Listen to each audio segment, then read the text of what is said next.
सबको नमस्कार। अभी कुछ दिन पहले एक व्यक्ति मेरे पास आया और उसने मुझे बताया कि वो एक प्राइवेट हॉस्पिटल में गया। उस प्राइवेट हॉस्पिटल में उसने पूछा कि उसे कोरोना की बीमारी है, कोरोना का बेड चाहिए। पहले उन्होंने मना कर दिया।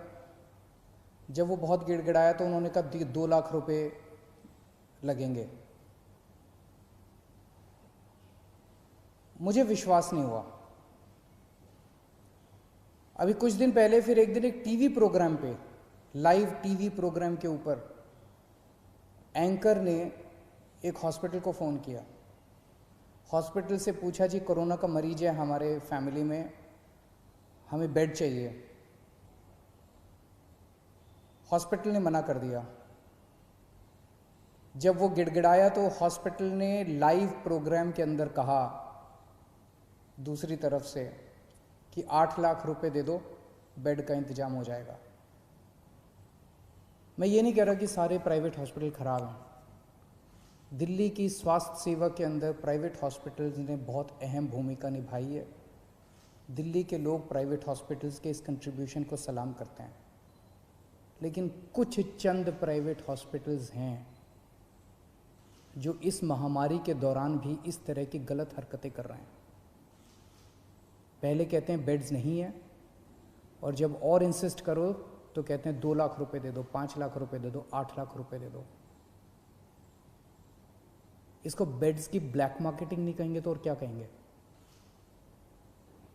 तो ट्यूसडे को, मंगलवार को, पिछले हफ्ते मंगलवार को हम लोगों ने एक ऐप लॉन्च किया।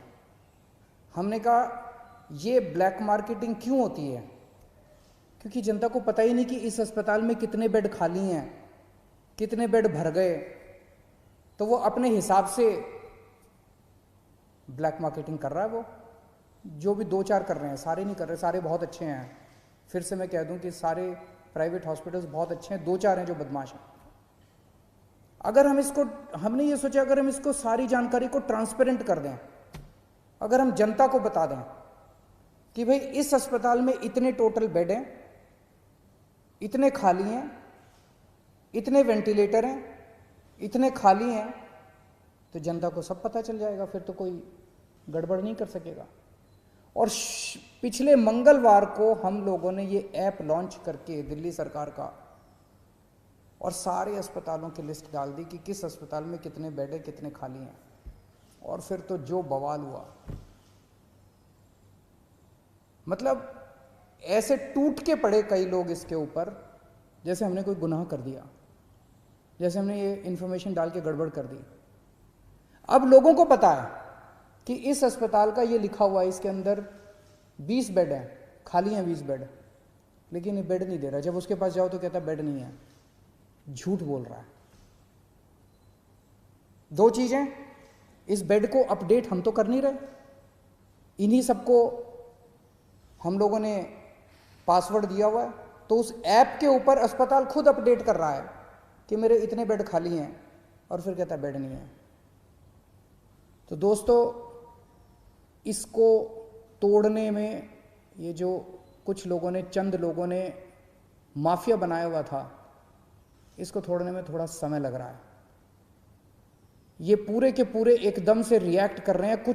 इनमें कुछ चंद अस्पताल दिल्ली के इतने पावरफुल हो गए हैं, सभी पार्टियों के अंदर उनका पहुंच है, ऊपर तक पहुंच है। अंदर प्राइवेट में धमकी दी है उन्होंने कि हम नहीं कोरोना के मरीज लेंगे, जो करना है कर लो। मैं उनको कहना चाहता हूं, कोरोना के मरीज तो लेने पड़ेंगे तुमको।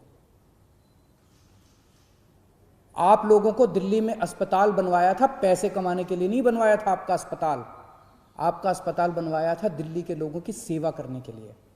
ऐसी महामारी के दौर में मोस्टली अस्पताल सेवा कर रहे हैं, मोस्टली अस्पतालों का पॉजिटिव एटीट्यूड है। लेकिन जो 2-4 अस्पताल इस गुमान में हैं कि वो अपनी दूसरी पार्टी के आकाओं में जो बैठे हैं, उनके जरिए वो अगर कुछ करवा लेंगे, वो अपनी ब्लैक मार्केटिंग करेंगे, तो उनको मैं आज चेतावनी देना चाहता हूं कि ये बख्शा नहीं जाएगा उनको। कल से मेरी टीम लगी हुई है, हमने 2-4 अफसरों को बिठाया है। जितने ये प्राइवेट अस्पताल हैं, जिस जिसकी लिस्ट है, जिस जिसको कहा गया है कि अपने अस्पताल में कोरोना की इलाज करो, एक एक के मालिक को कल से बुला रहे हैं, एक एक का मालिक आ रहा है, उनसे पूछ रहे हैं, उनसे साफ साफ कहा जा रहा है कि देखो कोरोना के मरीजों का इलाज तो करना पड़ेगा, इसके अलावा अगर तुम्हारी कोई समस्या है तो बताओ। इसके ऊपर कोई नेगोशिएशन नहीं होगी कि इलाज नहीं करेंगे, इलाज तो करना पड़ेगा। 20% बेड रखने पड़ेंगे।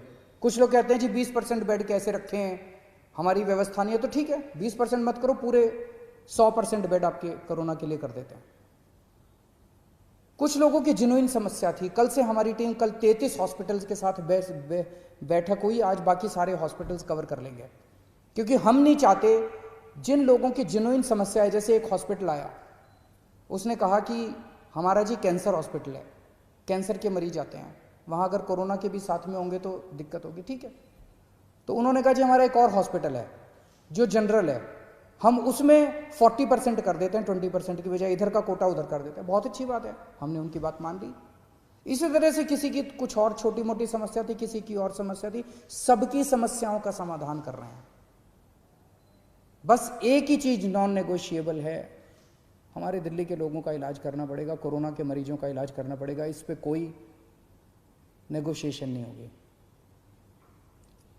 दूसरी चीज ये कर रहे हैं, मुझे कुछ दिन का समय दीजिए, इसके ऊपर मैं मानता हूं कि पहली बार इस तरह से कोई ऐप देश के अंदर नहीं दुनिया के अंदर पहली बार बना है, जो हर अस्पताल के बेड और वेंटिलेटर का डेटा इस तरह से ट्रांसपेरेंट कर रहा है, जनता को बता रहा है, और जनता जाके डिमांड कर रही है।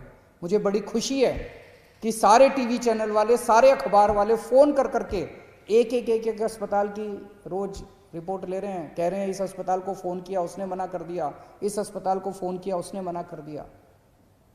लेकिन इसका कुछ थोड़ा बहुत फायदा भी हुआ है। ट्यूसडे को जब हमने इसको लॉन्च किया था, दिल्ली में सारे अस्पतालों को मिला के 2800 मरीज थे, और उसमें मैक्सिमम दिल्ली सरकार के अस्पतालों में थे।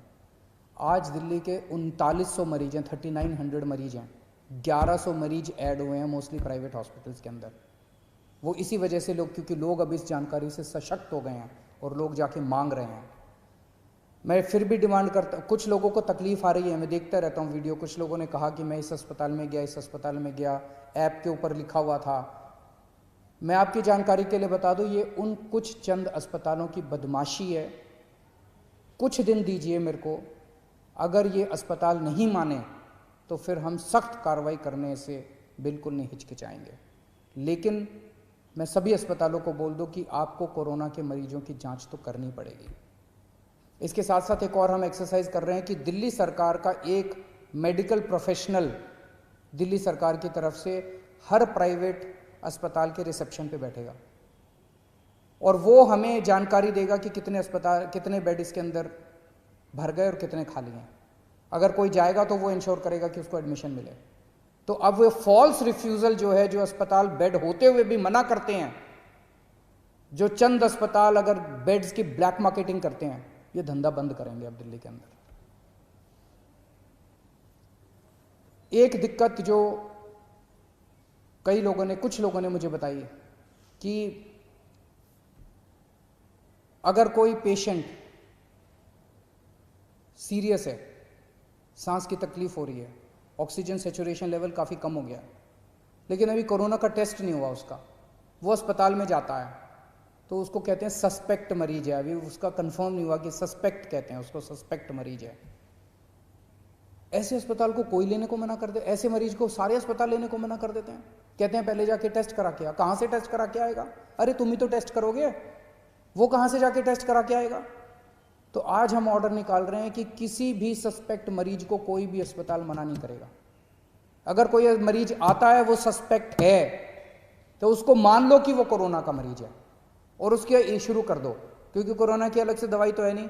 अगर वो कोरोना का मरीज है तो पीपी किट पहनना है तो पीपी किट पहन के उसका इलाज शुरू कर दो, उसको ऑक्सीजन तो दे दो, उसको बचा तो लो, उसकी जान तो बचा लो। तो आज हम ऑर्डर पास कर रहे हैं, ऑर्डर कि किसी भी सस्पेक्ट मरीज को मना नहीं किया जाएगा और अस्पताल उसका टेस्ट कराएगा, और टेस्टिंग के बाद अगर कोरोना आ जाता है तो अकॉर्डिंगली काम करेंगे, कोरोना नहीं आता है तो उसको नॉन कोरोना वार्ड में शिफ्ट कर दिया जाएगा। कुछ लोगों ने मुझे कहा कि उन लोगों को कल से मीडिया के अंदर कुछ चल रहा था कि हमने कुछ चंद दिल्ली में टेस्टिंग बंद हो गई है, टेस्टिंग बंद हो गई है, टेस्टिंग बंद हो गई है। आज 5300 सैंपल्स आए हैं टेस्टिंग, 5300 सैंपल्स की टेस्टिंग हुई जो आज का डेटा है। तो टेस्ट बंद नहीं हुए हैं। दिल्ली में 42 लैब्स, 42 लैब्स सरकारी और प्राइवेट दोनों मिला के टेस्ट करती हैं। उनमें से 6 लैब ऐसी थी जो बदमाशी कर रही थी, ठीक से काम नहीं कर रही थी। उनके खिलाफ एक्शन लेना चाहिए, नहीं लेना चाहिए? उनके खिलाफ एक्शन लिया हम लोगों ने। 36 लैब अभी भी काम कर रही थी, उन 6 के खिलाफ एक्शन लिया है। 36 लैब अभी भी काम कर रही हैं। तो उनको बचाने की क्यों कोशिश की जा रही है जो लैब गलत काम कर रही हैं? तो उन 6 लैब के खिलाफ एक्शन लिया, 36 लैब अभी भी काम कर रही है, पूरे सैंपल उठ रहे हैं। अगर आपको अपना टेस्ट कराना है, कुछ लोग मुझसे पूछते हैं हम कहाँ जाएं अगर टेस्ट कराना है। सभी सरकारी अस्पतालों के, दिल्ली सरकार के और कई सारे प्राइवेट हॉस्पिटल्स ने भी फ्लू क्लिनिक बनाए हुए हैं। आप किसी भी सरकारी हॉस्पिटल के या प्राइवेट हॉस्पिटल के फ्लू क्लिनिक में चले जाइए, वहाँ पे टेस्ट होता है। दिल्ली सरकार के 17 कोविड टेस्टिंग सेंटर्स हैं पूरी दिल्ली में, आप वहाँ चले जाइए, वहाँ टेस्ट होता है। और इन 36 में से जितनी प्राइवेट लैब्स हैं, वो प्राइवेट लैब्स अपने खुद के, आप सीधे प्राइवेट लैब से संपर्क कर सकते हैं, वहाँ भी टेस्ट होता है। लेकिन मेरी आपसे एक गुजारिश है, हम जितनी भी टेस्टिंग की, आज सबसे ज़्यादा टेस्ट पूरे देश में केवल दिल्ली में हो रहे हैं, सबसे ज़्यादा टेस्ट। और इतने टेस्ट हो रहे हैं कि जो सेकंड है हमसे बहुत दूर है। सबसे ज़्यादा टेस्ट दिल्ली में हो रहा है। लेकिन जितनी भी टेस्टिंग कैपेसिटी कर लें, कमी है, लिमिटेड है। अभी हमारी इस टाइम सबसे बड़ी प्रायोरिटी केवल और केवल लोगों की जान बचाना है। माइल्ड केसेस हैं, एसिम्टोमेटिक केसेस हैं, वो तो ठीक हो ही जाएंगे। कोरोना आया चला जाएगा, जैसे बुखार आता है चला जाता है। जो सीरियस केस हो जाते हैं, जिनका ऑक्सीजन सैचुरेशन लेवल गिर जाता है, रेस्पिरेटरी रेट बढ़ जाता है, उनको बचाना हमारा मकसद है। अगर सभी एसिम्टोमेटिक लोग अपने टेस्ट कराने पहुंच जाएंगे तो सिस्टम कोलैप्स कर जाएगा हमारा।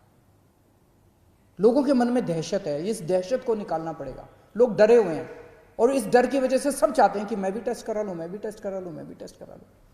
दिल्ली की 2 करोड़ जनसंख्या है। अगर हर रोज 10,000 एसिम्टोमेटिक लोग टेस्ट कराने पहुंच गए तो हमारी लैब तो कम पड़ जाएंगी ना, कितनी भी टेस्टिंग की कैपेसिटी बना ले हम। तो एसिम्टोमेटिक वाले प्लीज टेस्ट ना कराएं, इंसिस्ट ना करें। एसिम्टोमेटिक वाले अगर लोग टेस्ट कराएंगे तो सीरियस लोगों की टेस्टिंग रुक जाएगी। उन सब लोगों से मेरी गुजारिश है कि एसिम्टोमेटिक, जिनको सिम्टम्स नहीं है, कोई सिम्टम नहीं है, किसी तरह का सिम्टम नहीं है, वो टेस्ट ना कराएं। टेस्टिंग की कोई प्रॉब्लम नहीं है। हाँ, हो सकता है कि थोड़ा सा टीदिंग प्रॉब्लम्स हो लास्ट मिनट, अगर कुछ हैं तो मैं उसको ठीक कर दूंगा। हम उसको एक एक चीज़ के ऊपर नज़र रखे हुए हैं, कुछ अगर इस तरह की प्रॉब्लम है उसको भी ठीक कर देंगे। आप स्वस्थ रहें, खुश रहें, यही मेरी कामना है। नमस्कार।